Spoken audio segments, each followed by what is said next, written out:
समाजवाद जो आज है आप इसमें कहाँ देख रहे हैं? अभी तक इसमें कितनी सफलताएं मिली? समाजवाद की जो परिकल्पना है उससे आज वास्तव हालांकि हिंदुस्तान के आम आदमी में समाजवादी चरित्र होना चाहिए जी। लेकिन जो आज बाहर दिखाई दे रहा है ये बिल्कुल ही समाजवाद से कोई लेना देना इसका नहीं। बीजेपी तो कह रही है कि भैया हम तो पिछड़ा राष्ट्रपति दिए, दलित जो है राष्ट्रपति दे रहे हैं। मोहरा बैठाने से कुछ होता है और क्या? 20 में से 14 मुख्यमंत्री। मोहरा बैठाने से कुछ होता है क्या? वो खुद भी पिछड़े हैं कहते रहे ना। हाँ, लेकिन इतना तो कोई इस तरह कपड़े जवाहरलाल नेहरू भी नहीं पहनते थे। तो क्या लग रहा है इनका जो झूठ है मोदी जी का, ये कैसे एक्सपोज करेगा? आप लोग इसमें कैसे सफल हो? अरे जब दुनिया समझ रही है समझेगी काहे पर। लड़ने वालों को मैं दिल से क्रांतिकारी जय भीम करता हूं। साथियों आज हम यहाँ जो इकट्ठे हुए हैं वो सिर्फ एक कार्यक्रम के लिए नहीं इकट्ठे हुए, बल्कि हम यहाँ इकट्ठे हुए हैं तो एक सच्चाई का सामना करने के लिए इकट्ठे हुए हैं। आज बुद्ध पूर्णिमा, मधुलिमा जयंती एवं मजदूर दिवस को याद करते हैं, लेकिन मैं कहना चाहता हूं कि सिर्फ याद करने से कुछ नहीं होगा। जब तक सिस्टम नहीं बदलेगा तब तक कुछ नहीं बदलेगा। साथियों हमारा देश दो हिस्सों में बटा हुआ है। एक वो हिस्सा जो वर्षों से इस देश में हुकूमत करता है और एक वो हिस्सा जो कि अपने हकों के लिए आज भी लड़ रहा है। और इस अन्याय की वजह क्या है? सिर्फ जाति। जी हाँ, मैं कहना चाहता हूं इस अन्याय की वजह सिर्फ जाति है। जाति ही इस देश का असली दुश्मन है। बाबा साहब भीमराव अम्बेडकर ने कहा था जब तक इस देश में जाति है तब तक बराबरी नहीं आएगी। और आज हमें वही देखने को मिल रहा है। न्यायालयों में, विश्वविद्यालयों में एवं जगह जगह के संस्थानों में सिर्फ बहुजनों की आवाजों को दबाया जा रहा है। तो आज मैं इस मंच से कहना चाहता हूं कि हमें बदलाव नहीं चाहिए, हमें चाहिए क्रांति।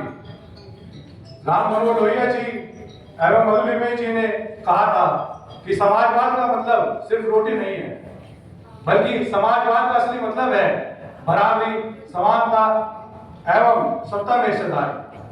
पर क्या ये सारी चीज बिना इस देश से जाति हटाए पॉसिबल है? मेरा मानना है नहीं। इस देश में समाजवाद लाना बिना जाति का विनाश करे ये पॉसिबल नहीं। इस देश में जब तक जातियां हैं तब तक बदलाव एक झूठ है, न्याय एक सपना और संविधान सिर्फ कुछ कागज के टुकड़े हैं। तो अगर हमें इस देश में समाजवाद लाना है तो हमें जाति का विनाश करना होगा। और ये विनाश कौन करेगा? ये विनाश हम करेंगे। हम लड़ेंगे भी, हम पढ़ेंगे भी। और हम पढ़ेंगे तो सिर्फ डिग्रियों के लिए नहीं पढ़ेंगे, हम पढ़ेंगे तो अपने अधिकारों को छीनने के लिए पढ़ेंगे, लेकिन संवैधानिक दायरे में। हम संगठित होंगे तो सिर्फ भीड़ का हिस्सा बनने के लिए संगठित नहीं होंगे। हम संगठित होंगे तो सत्ता बदलने के लिए संगठित होंगे। हम राजनीति में भी उतरेंगे, लेकिन हम राजनीति में सिर्फ वोट देने के लिए नहीं उतरेंगे। हम राजनीति में उतरेंगे तो नीतियां बदलने के लिए उतरेंगे। क्योंकि वक्त की कमी है और अध्यक्ष जी का इशारा आ गया है, तो मैं अपनी लाइन को उसमें समाप्त करना चाहता हूं कि आज हम सब यहाँ से संकल्प लेके जाएं कि जब तक इस देश में जाति का विनाश नहीं करेंगे तो हम चैन से नहीं बैठेंगे और हम अपने आखिरी दम तक लड़ेंगे। जय भीम, जय संविधान। स्थान मिला,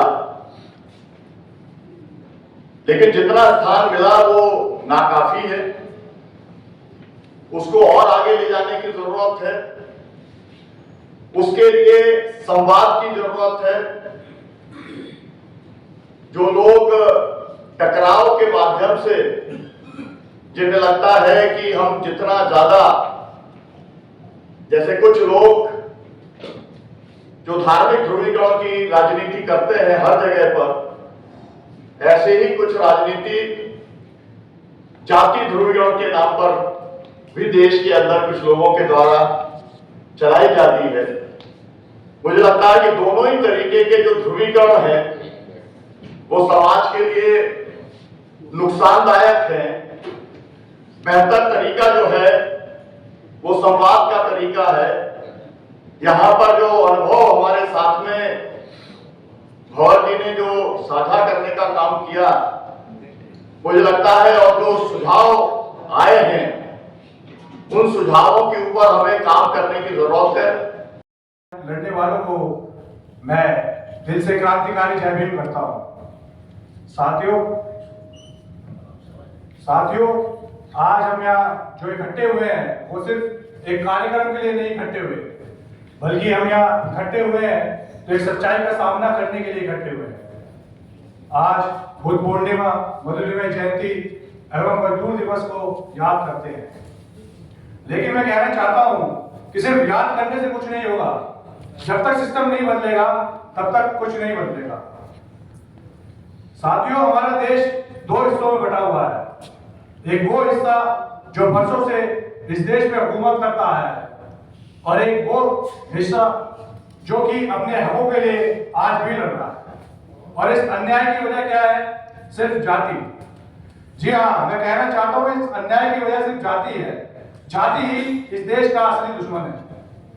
बाबा साहब भीमराव अम्बेडकर ने कहा था, जब तक इस देश में जाति है तब तक बराबरी नहीं आएगी। और आज हमें वही देखने को मिल रहा है। न्यायालयों में, विश्वविद्यालयों में एवं जगह जगह के संस्थानों में सिर्फ बहुजनों की आवाजों को दबाया जा रहा है। तो आज मैं इस मंच से कहना चाहता हूं कि हमें बदलाव नहीं चाहिए, हमें चाहिए क्रांति। राम मनोहर लोहिया जी एवं मधुलिमा जी ने कहा था कि समाजवाद का मतलब सिर्फ रोटी नहीं है, बल्कि समाजवाद का असली मतलब है बराबरी, समानता एवं सत्ता में हिस्सेदारी। पर क्या ये सारी चीज बिना इस देश से जाति हटाए पॉसिबल है? मेरा मानना है नहीं। इस देश में समाजवाद लाना बिना जाति का विनाश करे ये पॉसिबल नहीं। इस देश में जब तक जातियां हैं तब तक बदलाव एक झूठ है, न्याय एक सपना और संविधान सिर्फ कुछ कागज के टुकड़े हैं। तो अगर हमें इस देश में समाजवाद लाना है तो हमें जाति का विनाश करना होगा। और ये विनाश कौन करेगा? ये विनाश हम करेंगे। हम लड़ेंगे भी, हम पढ़ेंगे भी। और हम पढ़ेंगे तो सिर्फ डिग्रियों के लिए नहीं पढ़ेंगे, हम पढ़ेंगे तो अपने अधिकारों को छीनने के लिए पढ़ेंगे, लेकिन संवैधानिक दायरे में। हम संगठित होंगे तो सिर्फ भीड़ का हिस्सा बनने के लिए संगठित नहीं होंगे। हम संगठित होंगे तो सत्ता बदलने के लिए संगठित होंगे। हम राजनीति में भी उतरेंगे, लेकिन हम राजनीति में सिर्फ वोट देने के लिए नहीं उतरेंगे। हम राजनीति में उतरेंगे तो नीतियां बदलने के लिए उतरेंगे।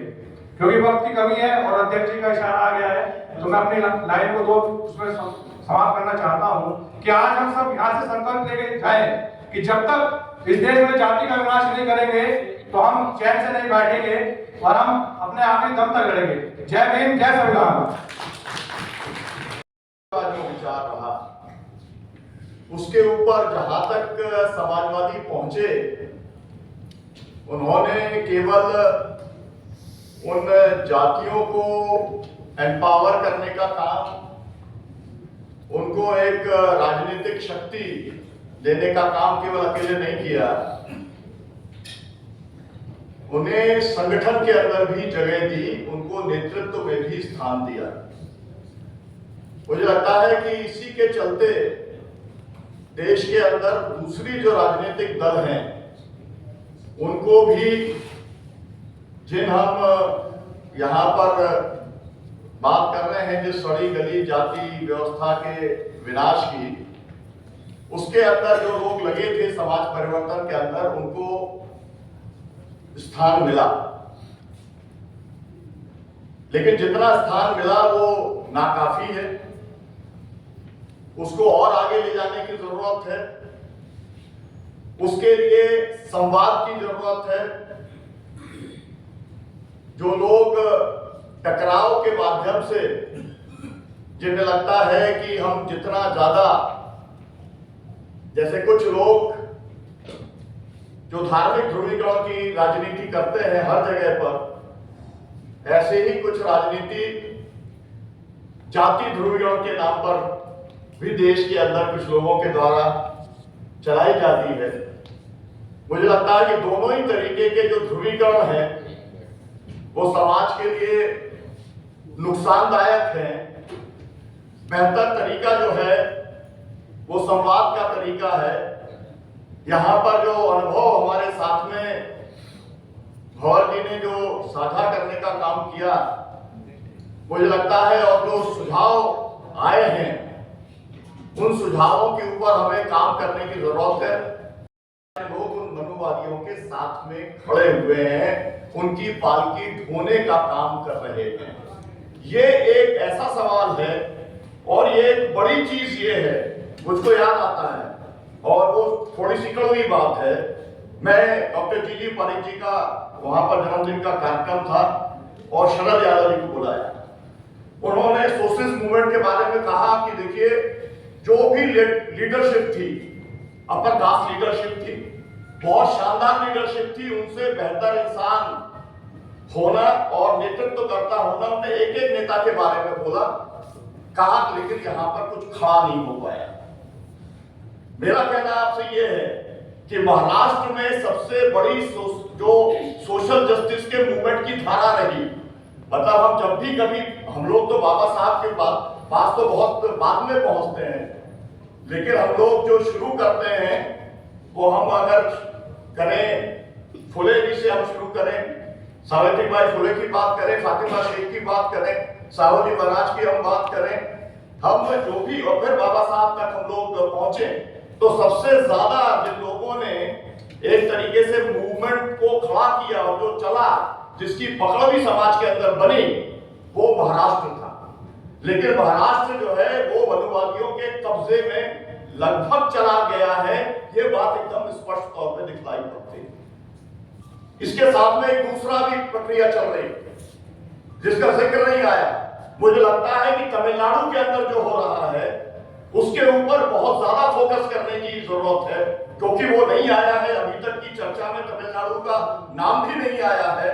मुझे लगता है कि वो एक सर्च लाइट के तौर पर जो है वो काम कर रहा है। मतलब जो द्रविड़ मूवमेंट जो पूरा था, और असल में तो एंटी ब्राह्मण पूरा मूवमेंट था, और वो एक तो वो जो ताकत थी, वो तो ताकत मनुस्मृति को जला करके या इवन धार्मिक ग्रंथों को जला करके सोशल मूवमेंट को चलाना और इस तरीके से ट्रांसफॉर्म कर देना कि कुछ भी हो जाए तमिलनाडु के अंदर, द्रविड़ जो पॉलिटिकल फोर्सेस हैं वही वहां पर राज करने वाली हैं। मतलब अभी चुनाव के नतीजे जो भी आएंगे, लेकिन एग्जिट पोल भी बता रहा है कि डीएमके ही आने वाली है, और उसने जिस किस्म का मॉडल लिया, मैं ये चाहता हूं उसके ऊपर आप ध्यान दें, उस तरीके का मॉडल किसी दूसरे राज्य के अंदर आपको नहीं मिलेगा। सबसे बड़ी ताकत है डीएमके की, लेकिन उसने 25 पॉलिटिकल पार्टीज को उसने अपने अलायंस के अंदर जगह दी है और 70 सीटें देने का काम किया। मतलब नीचे से भी एक ताकत है जो द्रविड़ मूवमेंट की ताकत है, और इतनी सोशल एक फोर्सेस की ताकत है कि मैं ये भी कहना चाहता हूं कि सब लोग जानते हैं कि तमिलियन ब्राह्मण्स जो है उनको भारतीय हिंदू जो संस्कृति है उसका भी वाहक और जो भाषाई तौर पर उसका वाहक भी माना जाता है। मतलब बहुत बड़ी ताकत है। लेकिन आज उस जो वातावरण खड़ा किया द्रविड़ मूवमेंट ने, और विशेष तौर पे पेरियार साहब का नाम लिए बिना कुछ बात आगे नहीं बढ़ सकती, उस तरीके की हैसियत, मतलब जो कि पूरे के पूरे सामाजिक सभी फोर्सेस ने उनको अपना एक लीडर के तौर पर स्वीकार किया, ऐसा नहीं बन पाया। ये रतौनिया जी के मतलब आपको वक्तव्य से ये बात साफ हो गई होगी कि उनका मतलब संविधान के रचयिता होने के बावजूद उनकी मूर्ति नहीं लगने दी जा रही है ग्वालियर के हाई कोर्ट के अंदर। अगर ऐसी स्थिति है, जबकि आपको मालूम है कि मनु की मूर्ति राजस्थान के अंदर कोर्ट के बाहर लगी हुई है, मतलब कंसेंसस, मतलब जिस एक तरीके से राष्ट्रीय ग्रंथ से पूरा देश चल रहा है उसके ऊपर भी अभी तक समाज के अंदर कंसेंसस नहीं बन पाया। लेकिन तमिलनाडु के अंदर वो कंसेंसस पॉलिटिकल लेवल के ऊपर बना है। मुझे लगता है कि हमको बहुत कुछ सीखने के लिए है, और हम लोग जब जाति व्यवस्था की बात करते हैं तो उसके धार्मिक आधार की बात करते हैं, और उस धार्मिक आधार को छेड़ने का काम अगर नहीं किया जाएगा तब तक ये जो जाति व्यवस्था है ये लगातार चलती रहेगी और इसका खात्मा नहीं हो सकता। अंतिम बात मेरी ये है कि हम लोगों को ये जो जाति उन्मूलन का जो काम है, मैं अभी पूछ रहा था पंडित जी से कि इसका एक बात आप बताइए क्या हो सकता है, तो उन्होंने कहा एक बात, अंतरजातीय विवाह के अलावा मुझको कुछ और समझ में नहीं आता है। ये 100 साल के एक व्यक्ति का जो जीवन भर जिन्होंने इस जाति विनाश वाले विचार के साथ में ही काम किया है और आज भी वो इस नतीजे के ऊपर अगर वो पहुंचे हैं, तो मुझे लगता है कि हमको आने वाले जो कार्यक्रम है वो जाति तोड़ो